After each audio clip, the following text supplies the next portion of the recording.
Welcome to the Halftime Lunch Club podcast. Thank you for joining us for this very exciting episode where we talk to Laura Africano, a personal branding specialist who has a fantastic CV of clients that she's worked with in the past.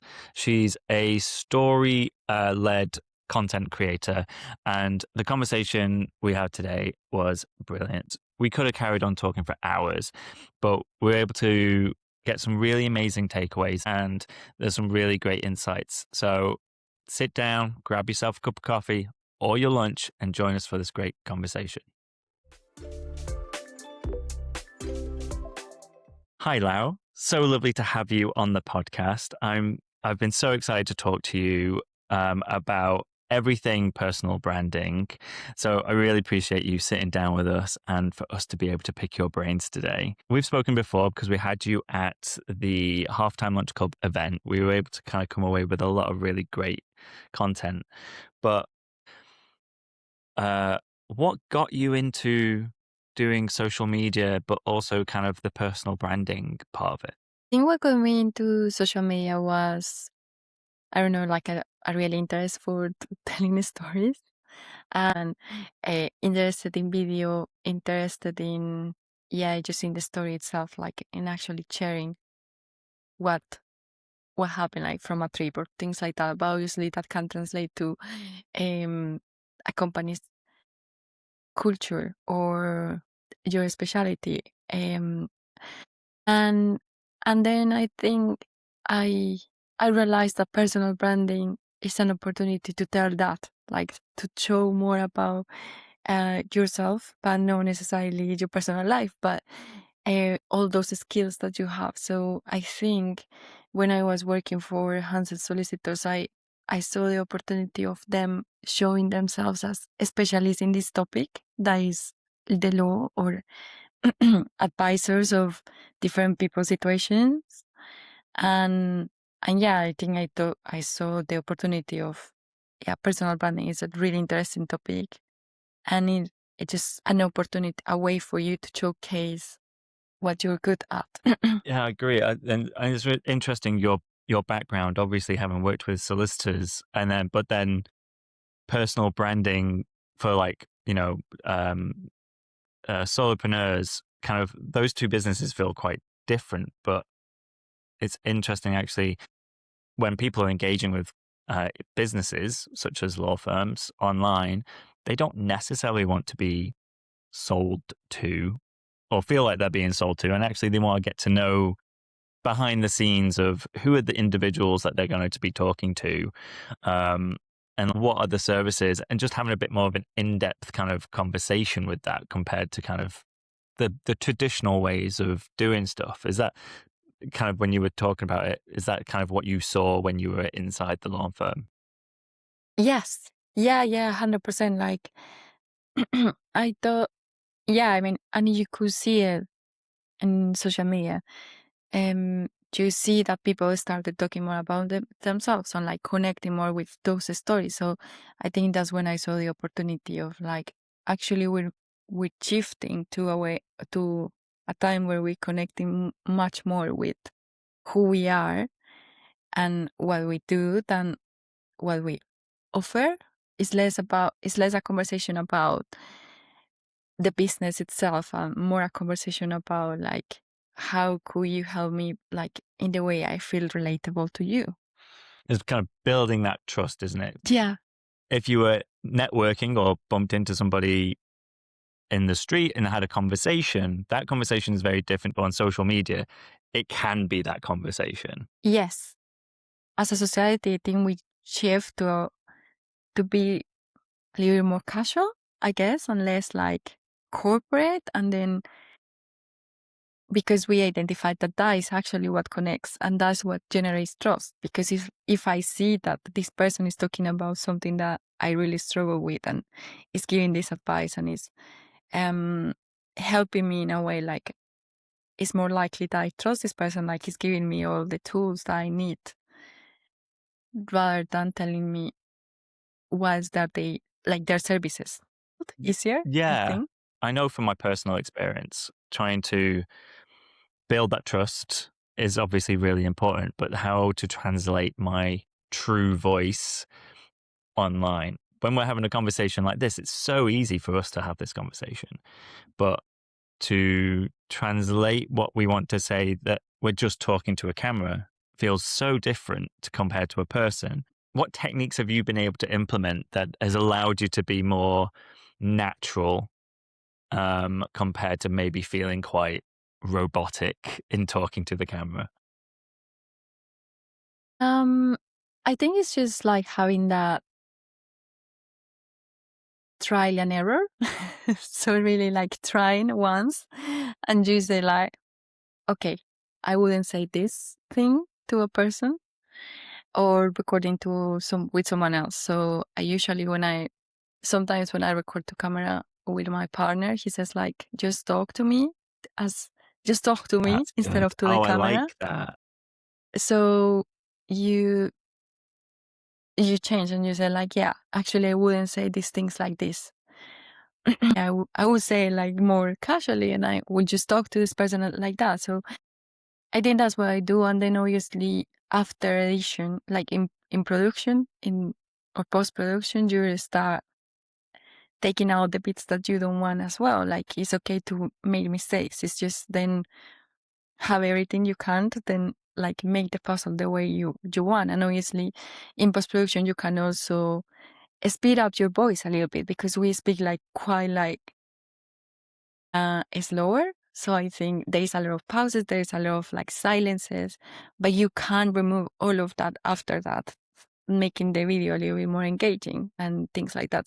And sometimes you need to do more than one take, and that's okay until you find yourself like comfortable being there and not caring about how you're looking, how you sound, how's that how's that you sound, and if you're talking robotic.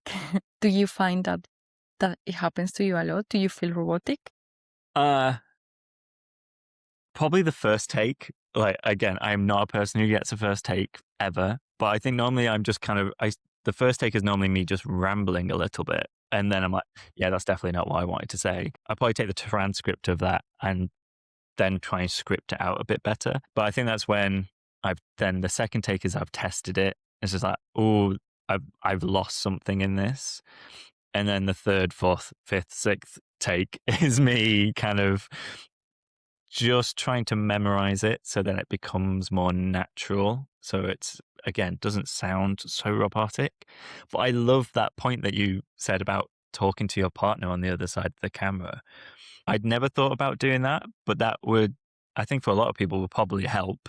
And also, without Yeah. editing it out, would actually be just a really great piece of content. Just like it feels more kind of insightful and a bit even more personal if you were to post that Yeah. straight out of the box. And I think another part is like sometimes we will have this script and we want to say it in one go, like, and sometimes that is not possible. So another useful tip for that, I think, is just recording bit by bit. Mm-hmm. So you can start saying like, did you record the hook, for example? So did you know, like, have you ever felt blank talking to the camera? You're not alone. And then you stop the recording and then continue like, I am Lau and I have been a content creator for this much and I have always struggled with this. And it's because of that. And then the next bit.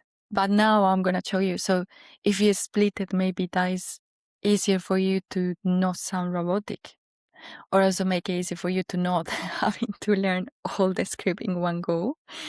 I guess this is the thing about social media, that the outcome is obviously what everyone sees, and we see it as being really slick, and it's like, oh, they must have done that in like one take. It's just the impression we get because either it's really well edited and clipped together, or they do it in one and they've practiced it and they've probably done that 100 times, but we don't see behind the curtain.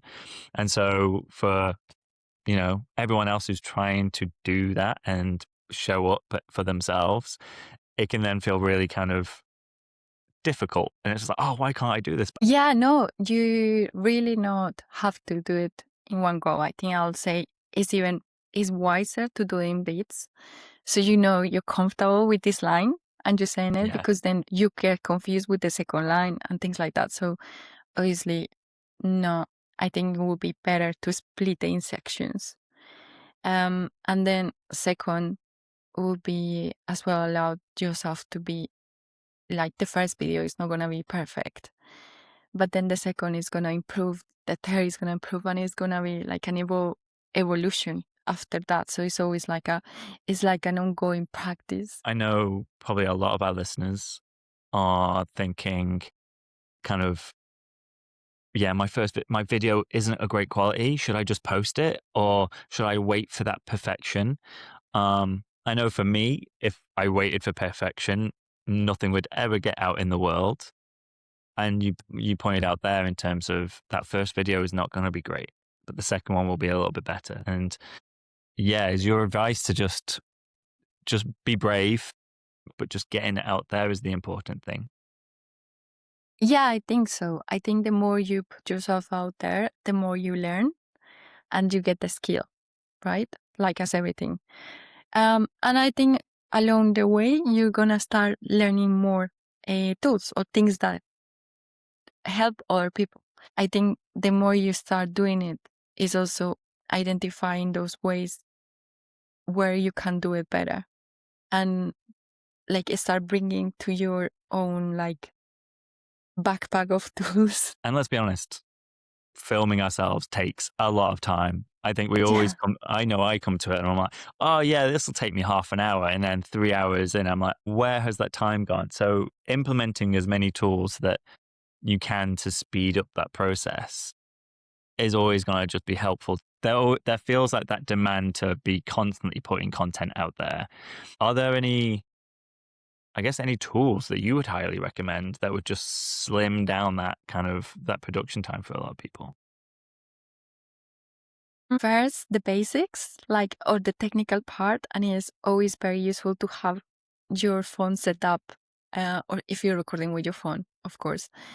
But if you're just starting, probably you are. So it's like always having in the maximum quality. If you guarantee that, then it's much more easier than in addition that you have already like a good quality footage. Same as like having a mic will help you with the sound, so you sound crisp and you sound good to the camera. There's obviously like ways to improve that. Like you can I use CapCut. The good thing about CapCut is that it's very flexible. Like it allows you to edit the things very easy, and it has some good functionalities to improve the audio, for example. Even to improve the image, it can help you improve the image. And then other than that, then it's like getting used to the camera to start sounding more like you and not feel like uncomfortable every time you're like creating or seeing a video, doing a video, and like getting more used to that with time. There's a lot of different products on the market at the moment, isn't there? And I think such as Instagram or TikTok have such good editors now that means that if you don't have the budget for something like CapCut, that actually just having a quick hunt around, I've discovered some really powerful tools through them as well. TikTok Studio and Instagram Edits gives you such a great peek behind the curtain at the analytics of other people's content, which I'd never seen before, but is so powerful. Yeah, it is. It really is powerful, and the platforms like that you use their tools. So the more you use the platforms, I think the tools that the platform provide, like it helps you as well, like be seen. I think I found that with Instagram, if you use edits and upload to Instagram from edits, the platform likes that, and somehow like that is like a check mark. I mean, it's no guarantee that you're gonna get lots of views because of that, but I think it's something that is beneficial for it. In the case of TikTok, the good thing about TikTok is like it does give you lots of analytics. So you even recommend you where is gaps. So where can you start talking about in your own topic? Like it can even like write you a script with AI. Wow. I didn't even know that. That's amazing. Yeah. it is really impressive. And they say like if you post it from there, like if you go to content creators inside, there is like an AI thing here, and you can, it just tells you what to do, Well, like that's what really cool. it thinks you can do, and it has like the content gap where you can like, if it identify what is your topic, it can recommend you things. So for example, for me it says like London things to do or tourist places to visit, Italian vacation because I was there, and it tells you why it's trending. So it tells you like the topics that people are talking about and things like that. So That's it's quite such a interesting. powerful tool for people, because I know for myself, trying to think of things to talk about within my industry is I I have a lot of knowledge, graphic design, marketing, delivery, and I have so much to say, but I sometimes just don't feel very confident portraying it, or just like, right, what do people want to listen to? But yeah, to Yeah. have something like that to be like signposting you towards, yeah, this is a trending topic. Please put out a video, and here's a script. I don't think a lot of people probably know about that, and I know a lot of people probably aren't the biggest fan of TikTok, but it's such a powerful tool to just test your content before putting it onto platforms that you want to. I think that's another important part. If you want to be a creator, it's like you need to dedicate some time in the platform to understand it, or to also get the knowledge of what is working in this moment and how to jump into that. And not only that, but also like identify like maybe a potential trend that you can adapt to your narrative and then use it. If you don't experiment, then this is something that Grace Andrews shared in one interview. She used to be in the team of marketing in the Diary of a CEO with Stephen Bartlett. Obviously, like help with the growth of that podcast so much, and she decided to leave the Diary of a CEO to start again and build that on her own. And What a she was scary in this. prospect, but also just such an exciting opportunity as well to take all that Yeah, knowledge and do something so different and exciting.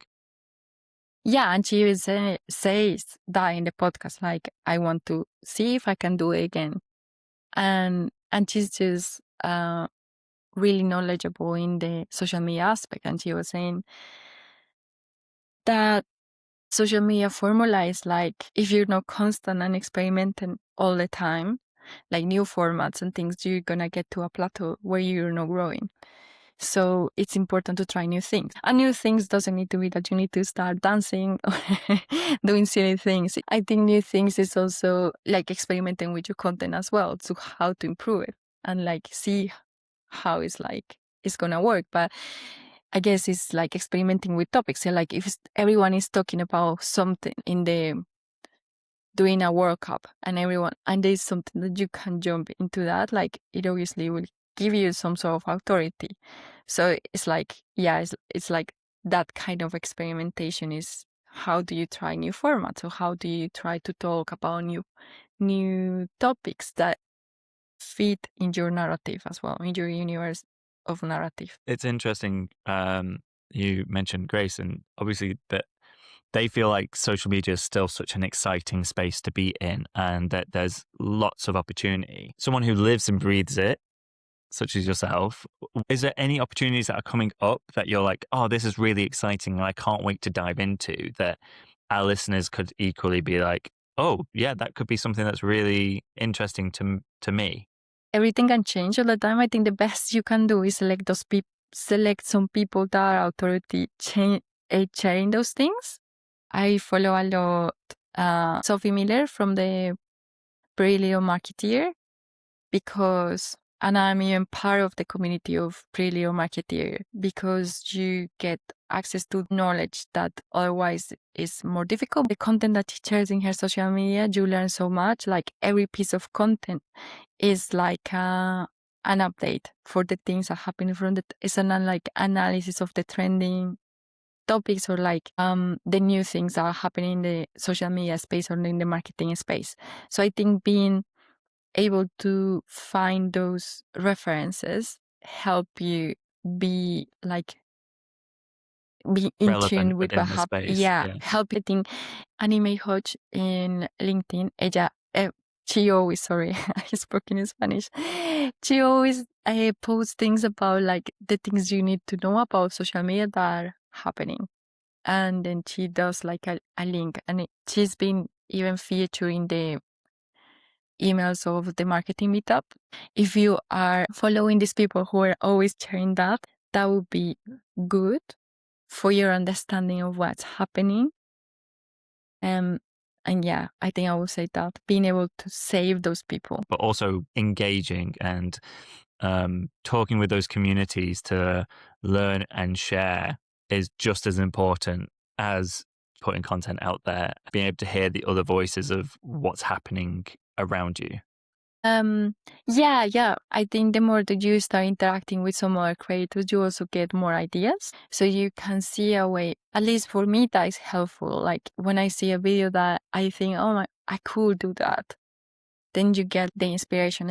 It might not work the same for everyone, but let's say you have a list of topics that you want to do, and then you go on social media and then you find some inspiration and you say like, yeah, cool, this topic could work this way. I think the big part of social media is actually spending a little bit of time in social media to see these opportunities and see how can you apply it to your own socials, and also because it allows you to learn. Yeah, so it's not just kind of sitting with a blank piece of paper. It's if you're going to engage with social media and just take it in, at least be strategic about it in terms of trying to find stuff that is really useful to you compared to potentially mindlessly scrolling and being like, oh no, this is really good. And then being able to put your own spin on it. Off the back of that, what is your approach to creating content and what can people kind of maybe take away from that? If you want to put a little bit more strategy, I would say is defining first like ways that you want to be known for.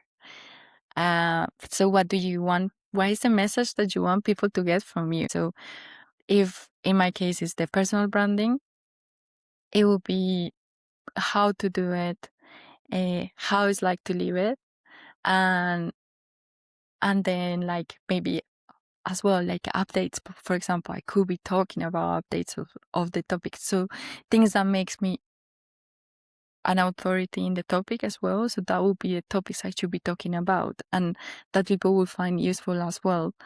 And once you find those things, like basically you have your content pillar. So it's like first knowing that main topic, second the topics, the subtopics that you're gonna talk about, and third in each category, the format that you're gonna speak about. That is a long post, is it a video, is it a carousel? I like that you touched really on content pillars there, because I know when I've worked with clients in the past, even for myself, just kind of like some really basic pillars, which for anyone listening is kind of just being able to give yourself just some basic templates. So it's one pillar is testimonials, the other one is the behind the scenes, another one is, the work that you do and you're kind of talking about it, and the list can go on. But it's almost giving yourself kind of that safety net of when you've absolutely got no other ideas, or you're trying to keep that consistency going, taking that pressure off, always having to think of so much stuff where it's like, oh no, at the basic, I could do this. Yes, yeah, exactly. And being able to recognize. So for example, for the solicitors, I want them to know that they are experts in their different topics. So employment law or family law or sports law, whatever. So what do I need to do to show their expertise, like actually talking about these topics? People who have received their experience and their help, what do they say?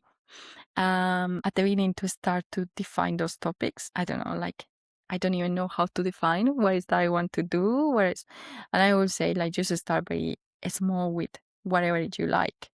So if you like marketing and you want to be an expert in marketing, start talking about that, the topics that you like about marketing, the things that you find interesting about marketing, and how is that you apply them on your job. Like maybe you have a case study as well, so you can explain a campaign that you work on and then say like, I feel proud because we achieved this, or it was challenging because of this, but at the end, yeah. So these are the things that makes it relatable as well for others, and then other people will see as well the value and the usefulness of it. For people listening, in terms of something that they can action today, is there something you would recommend that as kind of being like a quick win today, or just an activity that they should go away and just do today to then just get them going? Yeah, I think it will be 3 things. I'll say the first one is spend a little bit of time on the platform, like understanding and selecting some references. I'll say at least 3 references. Like if you can select more references, like 5 and like up to 10, 10 is too much. But yeah, then number 2 will be to define this. What is that I want to be known for? And what is that I would like to, who I would like to be known to, like what is my audience? So of like try to define that in a sentence. We give you a narrative as well. Where is that you focus? It's something that's so familiar from the pre-little marketeer has shared. Yeah, if you want to explore a little bit of what she says as well, that's helpful. But in that same group, another part is that will motivate you. The third part I would say is define your goal. So what is that you are in that platform for? Is it because of sales? Is it because of you want brand awareness? You want to grow? So where is that you want to go with this?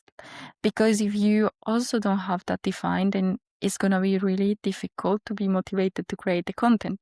Once you know that you want to achieve certain things, then it's a little bit easier to know, okay, what do I have to do to achieve that? How do I get to 500 followers or be a speaker? For example, what topics do I need to talk about to be a speaker? Or if I want a job, what topics do I need to talk in my LinkedIn to be able to have that type of job? That will give you the motivation as well. And that will change over time depending on your situation. But because you already know that is it, then yeah, it helps you not avoid the blank space.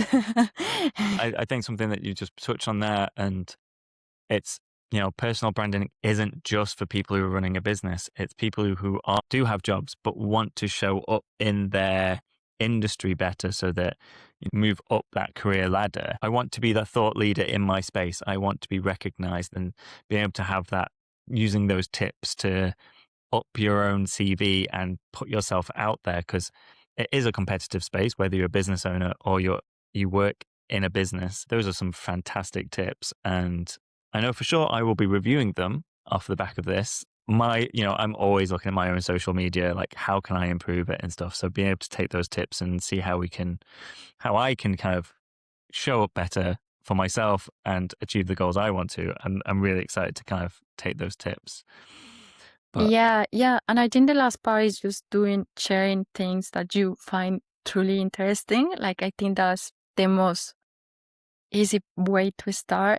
And it's like, if you find interesting what Matt is saying, like, okay, like, why not praise what he's saying, or why not support it as well? Or if you went to this talk and start, like, you don't need to start with a full strategy, but start sharing what you like and but what you find interesting, and start improving from there, and see again, as well if you like it. Yeah. Maybe just engaging with that community. I know a lot of people are happy to Yes. just be the watcher on social media, but being active and commenting and having conversations actually can be really powerful.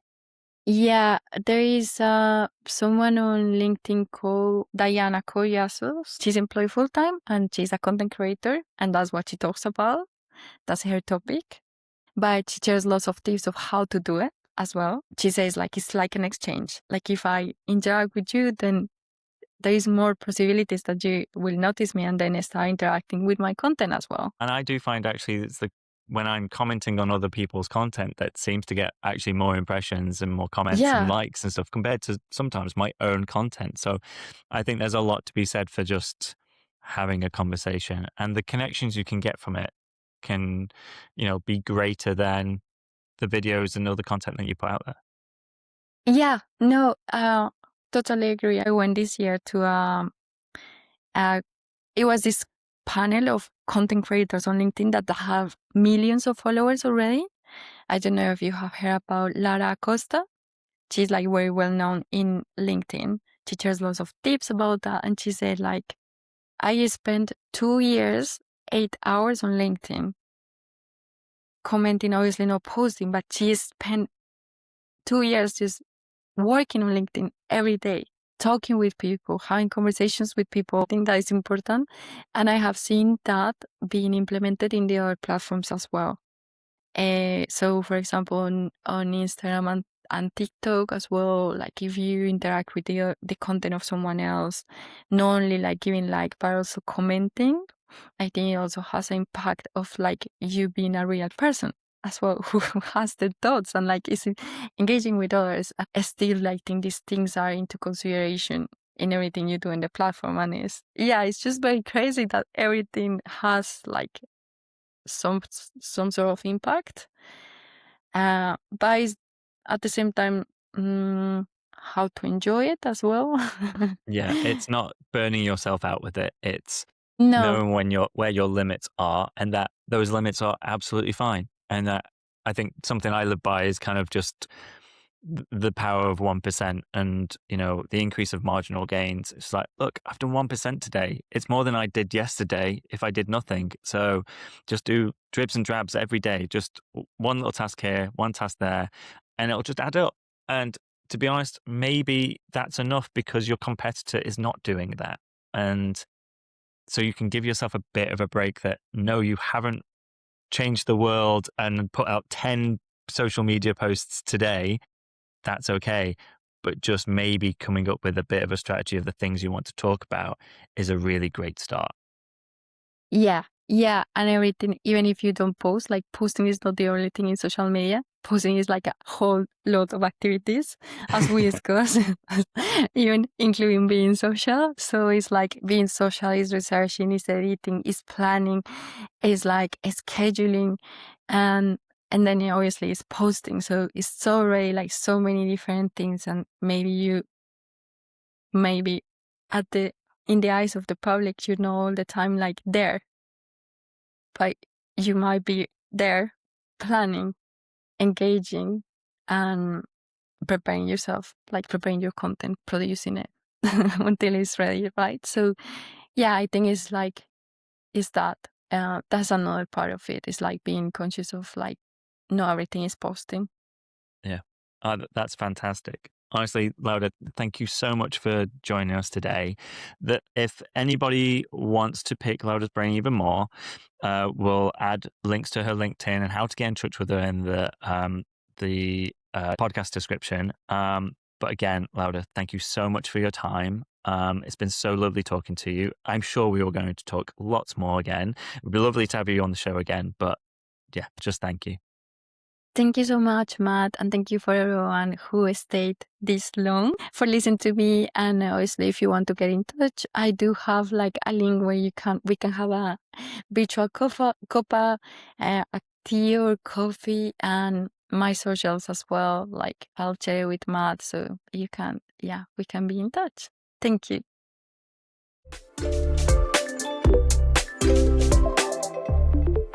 So that was our conversation with Laura.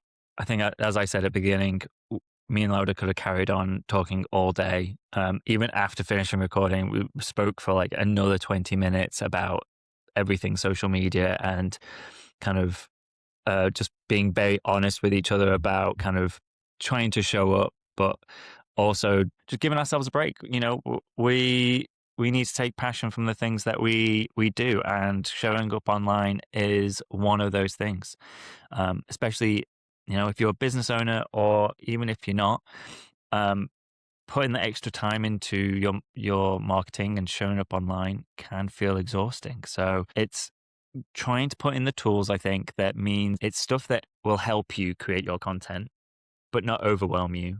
And meaning that you're showing up in a way that gives you energy rather than it takes it away. If you want to hear more from Lauda, then all our links are in the podcast description. I hope you've enjoyed today's episode. Please like, follow, subscribe on whatever platform you listen to us on. And I look forward to seeing you all next time. Have a good one.